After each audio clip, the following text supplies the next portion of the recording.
Hello students, good morning to all. Come to the page number 4 of the history chapter 1 and topic is what is colonial.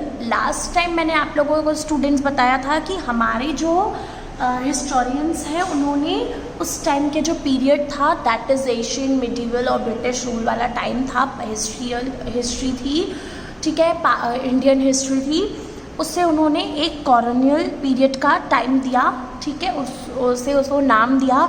तो आज हम जानेंगे कि what is colonial, ठीक है। Colonial है क्या?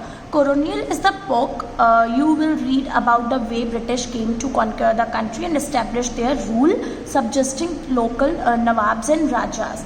You will see how they establish control over the economy and society, collect revenue to meet all their expenses, bought the goods they wanted at low price, produce crop they needed for export, and you will understand the changes that came about the consequences.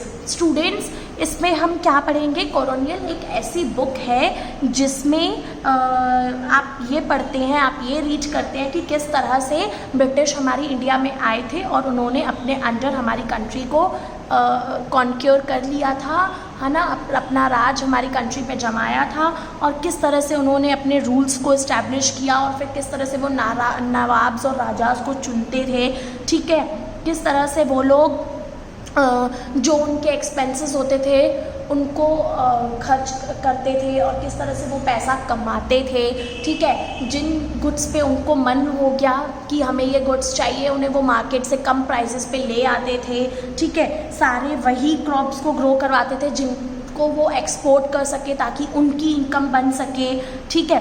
तो ये सारी चीज़ें हम जिस book में पढ़ते हैं that is colonial, ठीक है। You will also come to know about the changes British rules brought about in the values and taste, customs and practices when the subjugation of one country by another leads to these kinds of political, economic, social and cultural changes. We refer to the process as colonization. That means हम इसके साथ साथ इसमें ये भी पढ़ते हैं कि किस तरह से जो ब्रिटिश थे उन्होंने हमारी कंट्री के वैल्यूज़ और हमारे कंट्री के लोगों के टेस्ट चेंज कर दिए, किस तरह से हमारे जो कस्टम और हमारे जो रिलीजियस प्रैक्टिस होती थी उनको चेंज कर दिया, ठीक है। और दूसरे कंट्रीज़ के तरह रूल्स बनाए, उनकी तरह उनकी जैसे पॉलिटिक्स चलती है वैसे पॉलिटिक्स चलाई हमारी कंट्री में, है ना। और हमारे सोशल और कल्चरल चेंजेस किए, सोशल यानी सामाजिक चेंजेस, है ना। ये सारी चीज़ें हम पढ़ते हैं और इस पूरे प्रोसेस को हम कोलोनियलाइजेशन कहते हैं। कोलोनियल बुक होती है, कोलोनियल बुक है और इस पूरी जो भी प्रोसेस है जो उस बुक में हम रीड करते हैं उस वे को पढ़ने को हम कोलोनियलाइजेशन कहते हैं। You will, however, find that all the classes and groups did not experience these changes in the same way. That is why the book is called Our Past in the Plural. और जिस तरह से हम जानते हैं, आप जानते हैं कि सारे क्लासेस और जितने भी ग्रुप्स थे सब ने ये चेंजेस नहीं फेस किए थे, इसलिए हम इस बुक को Our Past in the Plural भी कहते हैं। Okay students, come to the page number 5. In this we read how do we know, और ये हमें कैसे पता चलता है, लाइक हम हिस्ट्री को कैसे पढ़ते हैं, हमें हिस्ट्री के बारे में सारी चीज़ें कैसे पता चलती है। What sources do historical use in writing about the last 250 years of Indian history, और कौन से सोर्सेज से वो हिस्टोरियंस जो थे वो हिस्ट्री को लिखते थे और 250 ईयर्स पहले वो इंडियन हिस्ट्री को कैसे लिख रहे थे। एडमिनिस्ट्रेशन प्रोड्यूस रिकॉर्ड्स, दूसरी चीज़ उन्होंने ये लिखा कैसे, जो भी रिकॉर्ड्स थे, जो भी एडमिनिस्ट्रेटिव रिकॉर्ड्स पड़े हुए थे उनको देख करके उन्होंने उन चीज़ों को लिखा। अब ये रिकॉर्ड्स क्या थे? तो बेटा ये रिकॉर्ड्स ये थे कि हमारे one of the source in the official records of British administration, ये ब्रिटिश के टाइम के कुछ इम्पॉर्टेंट रिकॉर्ड्स थे, क्योंकि जो ब्रिटिश है वो क्या बिलीव करते थे, वो बिलीव करते थे कि राइटिंग करना मतलब किसी भी चीज़ को, सारे रूल्स को, है ना, सारे रूल्स को, एग्रीमेंट्स को, डिसीजंस को, इन्वेस्टिगेशंस को क्लियरली एक पेज में लिखना, एक डॉक्यूमेंट बनाना में वो काफ़ी ज़्यादा बिलीव करते थे। इसलिए उन्होंने हर एक चीज़ को रिकॉर्ड करके रखा था अपने पास, और जब वो गए और हिस्टोरियंस आए तो उन्होंने उन रिकॉर्ड्स, ब्रिटिश एडमिनिस्ट्रेशन के रिकॉर्ड से हिस्ट्री लिखना स्टार्ट किया. Once this was done, things could be properly successed and debated. एक बार अगर वो हम सारी चीज़ें लिख देते थे, उसके बाद उन थिंग्स पे डिस्कशन चलता था और काफ़ी सारा डिबेट भी होता था. This convention produced an administrative culture of memos, notings and reports. इनको हम किस नाम से जानते थे? मेमोज, है ना, रिपोर्ट्स, नोटिंग्स, वर्किंग्स, इन सब नेम से हम इन्हें जानते थे. The British also felt that all important documents and letters needed to be carefully preserved, so they set up records room attached to the administrative institute. और उनके जो इंस्टीट्यूट्स थे, एडमिनिस्ट्रेटिव इंस्टीट्यूट मतलब उनके जो कार्यालय थे, मतलब वो जो जहाँ पे रहते थे या फिर जहाँ पे ऑफिस मीटिंग करा करते थे, ठीक है, तो उन लोग ये भी बिलीव करते थे कि ये सारी चीज़ें काफ़ी ज़्यादा इंपॉर्टेंट होती है, तो हमें इन्हें छुपा करके प्रिजर्व करके रखना चाहिए. इन सारे रिकॉर्ड्स को रखने के लिए, प्रिजर्व करने के लिए उन्होंने क्या बनाया हुआ था? उन्होंने एक रिकॉर्ड रूम बनाया हुआ था, जो कि कहाँ पे था? एडमिनिस्ट्रेटिव इंस्टीट्यूशंस में था उनके. The village tehsildar office, the collectorate and commissioner office, the provincial secretaries, the law courts, all had there record rooms. और जितने भी बाकी की चीज़ें थी, जैसे ब्रिटिश एडमिनिस्ट्रेटिव्स में तो इंस्टीट्यूट्स में तो एक प्रॉपर रिकॉर्ड रूम था ही, जहाँ पे वो अपने रिकॉर्ड्स को रखते थे.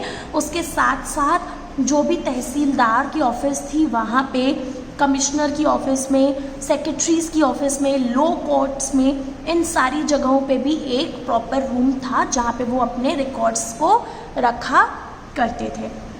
Okay. And specialized institute like archives and museums were also established to preserve important records.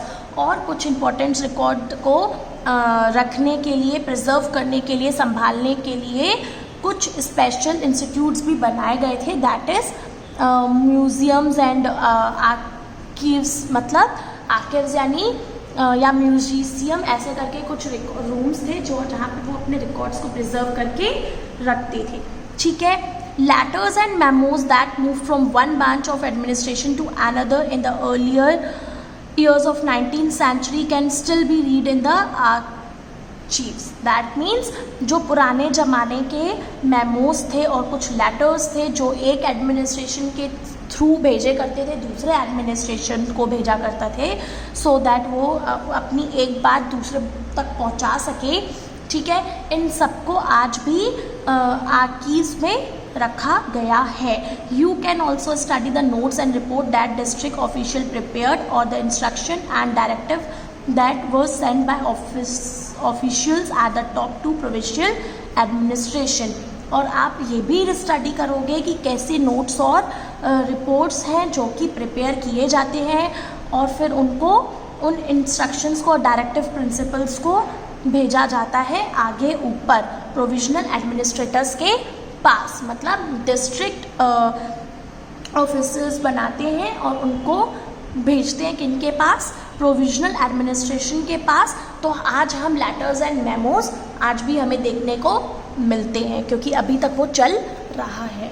Okay. Letters वगैरह भेजे जाते हैं ना अपने से ऊपर वगैरह डिपार्टमेंट को. In the early years of 19th century, this document were carefully copied out and beautifully written by calligraphics. और लेकिन पहले के ज़माने में, जैसे आज के ज़माने में हम जो रिपोर्ट्स या लेटर्स बना रहे होते हैं उनको हम मेल करके, डॉक्यूमेंट्री के थ्रू टाइप करके भेजते हैं. ओके. लेकिन पहले के ज़माने में जब ये सब नहीं था 19th सेंचुरी में, एट दैट टाइम इन सबको अच्छे से कैसे लिखा जाता था? इन सबको कैलीग्राफी राइटिंग में लिखा जाता था. That is by those who specialize in art beautiful writing. और उनको लिखवाया किससे जाता था? जो आर्टिस्ट थे जो काफ़ी ज़्यादा अच्छी राइटिंग में लिख सकते थे, है ना. By the middle of 19th century, with the spread of printing, multiple copies of these records were printed as proceeding of each government department. और जैसे जैसे मिडिल 19th सेंचुरी से ये स्टार्ट हुआ और जैसे जैसे मिडिल ऑफ 19th सेंचुरी आई तो वहाँ पे ये क्या हो गया, वहाँ पे ये सारी कॉपीज़ की बहुत सारी कॉपीज़ बना के और भी बहुत इन रिकॉर्ड्स को बाकी गवर्नमेंट डिपार्टमेंट्स पे भी पहुँचाया गया। और इवन एक ही रिपोर्ट की, एक ही लेटर की बहुत सारी कॉपीज़ बना के उनकी जो प्रिंट्स हैं वो अलग अलग गवर्नमेंट डिपार्टमेंट को रखने के लिए दी गई। मीन्स एक ही रिपोर्ट या एक ही लेटर के डिफरेंट प्रिंट्स करके डिफरेंट डिपार्टमेंट्स में रखना, सेव करा के। ओके स्टूडेंट्स, तो यहाँ पे एक ये जो बना हुआ है that is the national archive of India came up in 1920। ये आप बिल्कुल अच्छे से लर्न कर लीजिएगा कि हमारी जो नेशनल आर्काइव्स थी इंडिया की वो आई थी 1920 में। When New Delhi was built, जब नई दिल्ली बनी, the national museum and national archive both were located so close to viceregal palace.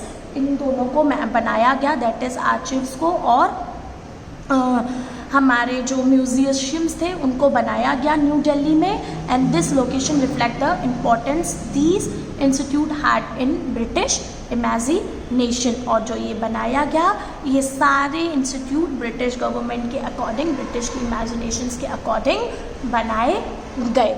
Okay students, so next we will continue in next video. Thank you.